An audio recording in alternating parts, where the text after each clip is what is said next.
Hola a todos a los que nos están escuchando. En el siguiente podcast hablaremos sobre la prevención del consumo de sustancias psicoactivas en adolescentes, titulado Despierta tu curiosidad, conoce los riesgos, elige la prevención. Nuestro grupo está conformado por las practicantes Michelle Ardila, Jessica Gómez y quien les habla, Lina Sánchez, y el asesor Dúban Ospina. Antes de iniciar, es importante aclarar que la cartilla se va a dividir en 4 módulos en los cuales van a encontrar información importante sobre qué son las sustancias psicoactivas, cómo se clasifican, las consecuencias que éstas traen para la persona, los factores protectores y los factores de riesgo y como última vamos a encontrar una pequeña reflexión. De acuerdo a cada módulo y a cada especificación de cada tema, se va a realizar una actividad. En el módulo 1 vamos a encontrar qué son las sustancias psicoactivas y cómo se clasifican. Entonces, para dar inicio, las sustancias psicoactivas definen a la droga como aquella sustancia que una vez introducida en el organismo produce efectos inmediatos que afectan el funcionamiento cotidiano de la persona. Al ser consumidas por cualquier vía de administración, estas generan alteraciones en el sistema nervioso central, lo cual genera cambios en la percepción, la conducta y la conciencia de la persona. Estas sustancias psicoactivas se clasifican en tres. La primera vendrían siendo las estimulantes, las cuales inhiben el sueño y se pueden considerar o se conocen como el tabaco que contiene nicotina. Como segunda tenemos las depresoras, las cuales causan euforia, relajación, disminuyen los reflejos y estas se conocen como el alcohol. Y como tercera y última tenemos los alucinógenos, las cuales producen alucinaciones y estas se conocen como la marihuana y los hongos. Para continuar ahora en el módulo 2, vamos a hablar acerca de las consecuencias del consumo de las sustancias psicoactivas. Estas provocan diversos cambios en las personas, principalmente de grupos vulnerables o de riesgo como los adolescentes. Estas sustancias tienen diversos efectos que dependen como tal de la sustancia, la dosis y la frecuencia de consumo. Pueden alterar el funcionamiento cerebral, modificando el estado del ánimo, la percepción y el comportamiento. En el cuerpo, los efectos pueden incluir problemas cardiovasculares, daño hepático y alteraciones metabólicas. Ten en cuenta que las sustancias psicoactivas pueden parecer inofensivas al inicio, pero a corto y mediano plazo pueden cambiar la forma en que piensas, sientes y tomas decisiones. Y si todos supiéramos los efectos del consumo de las sustancias psicoactivas, en estos encontramos menos capacidad para retener información, problemas con familia y amigos, ansiedad, tristeza y cambios de humor, posibles conflictos con la ley, poco interés en el estudio, pierdes la capacidad de tomar decisiones, tu cuerpo se cansa más rápido, tienes poca energía, te desconectas de lo realmente importante, pierdes tiempo valioso, te aíslas y dejas de hablar de lo que sientes, te alejas de tus metas y sueños. Ten en cuenta que una decisión puede cambiarlo todo. Para la actividad te voy a dar unos ejemplos y vamos a descubrir juntos cuáles serían las posibles consecuencias. El primer ejemplo es, David dejó de ir a clases desde que empezó a consumir sustancias. Segundo, Andrea ha tenido cambios de humor repentinos luego de que empezó a consumir. Tercero, Juan consumió sustancias en una fiesta porque sus amigos le insistieron. Cuarto, María tiene dificultades para recordar lo que estudia y sus calificaciones bajaron. Y quinto, Iván fue detenido por la policía debido a que portaba sustancias ilegales. Ahora las consecuencias. Uno, problemas legales. 2, deserción escolar. 3, bajo rendimiento académico. Cuarto, aislamiento social y emocional. Quinto, presión social y consumo por aceptación. Ahora tómate un par de minutos, analiza los ejemplos y trata de unirlos con las posibles consecuencias. La solución a la actividad previa es, primero, David dejó de ir a clases desde que empezó a consumir sustancias, consecuencia, deserción escolar.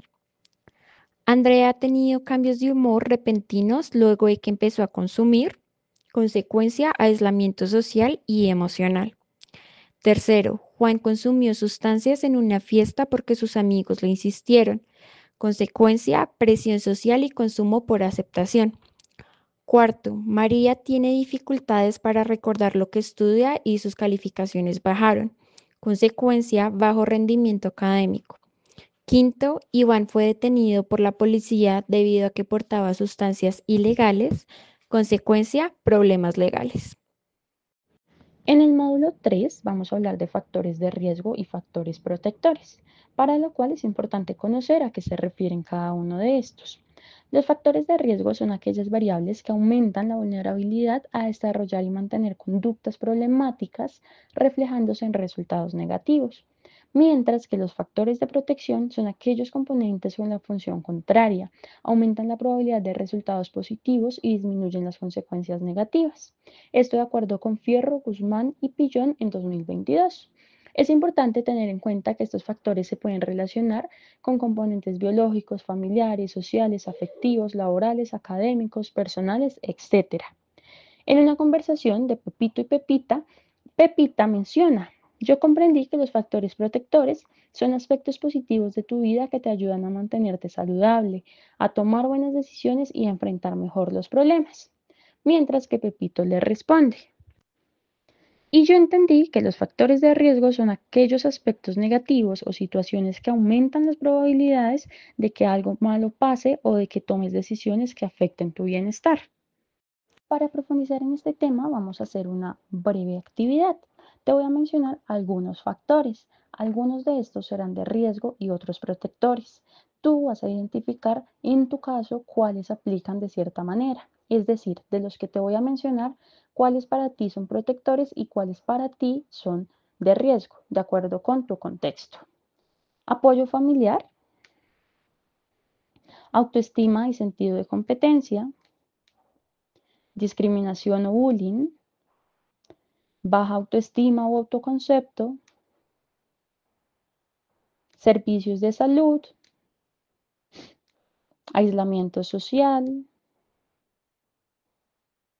red de amistades o redes sociales como amigos, familiares, falta de accesibilidad educativa y por último, entornos inseguros o violentos en los lugares en los que transitas. De acuerdo con estos factores, la idea, como lo mencionaba al inicio, es que tú identifiques cuáles para ti funcionan en pro de ser protectores o en pro de ser de riesgo. Como actividad complementaria y teniendo en cuenta que ya conoces qué son los factores protectores, qué son los factores de riesgo y ya pudiste tener un primer acercamiento con estos, ahora vamos a crear tu propio plan de factores protectores y de riesgo. Es decir, vamos a dividir en una estructura 3 partes. En la primera parte vas a identificar cuáles son tus factores protectores, los vas a enlistar. En la tercera parte vas a identificar cuáles son tus factores de riesgo. De igual manera los vas a enlistar. Y en la parte de la mitad, o en el apartado del medio, vas a identificar aquellos factores que cumples, a los que respondes con cierta disciplina y responsabilidad, pero que no funcionan en tu vida como factores protectores ni de riesgo. Simplemente son factores que actualmente están cumpliendo X o Y función en las actividades que realizas. La importancia de estas dos actividades, por un lado, es que logres identificar algunos factores generales que para ti funcionan en pro de ser riesgosos o de ser protectores. Para ello, también abordamos esa lista que tú tienes ya como factores específicos en tu vida, donde también estás identificando cuáles están en el extremo o en el otro y cuáles están en la mitad. Con esto, la importancia es que tú te puedas apoyar en estas fuentes de apoyo, en estos factores protectores, en las situaciones que te generen algún problema, pero también en aquellas que simplemente necesites un apoyo adicional.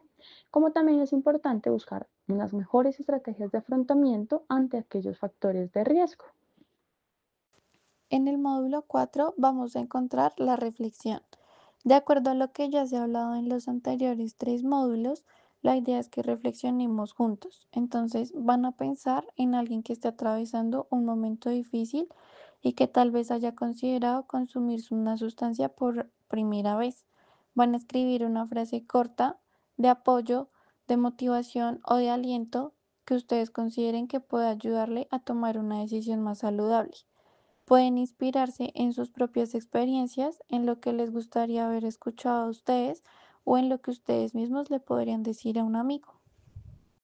Para finalizar, tenemos la promesa contigo mismo. En este apartado, la idea es que realicen una reflexión a nivel interno con ustedes mismos sobre alguna situación o algún evento que haya desencadenado la decisión o el pensamiento de consumir algún tipo de sustancia psicoactiva y cómo esto pudo llegar a afectar o puede llegar a afectar sus vidas. Y de acuerdo a lo que ustedes pensaron y a la consecuencia que esto puede o pudo haber traído, realicen una promesa con ustedes mismos para cambiar esa situación.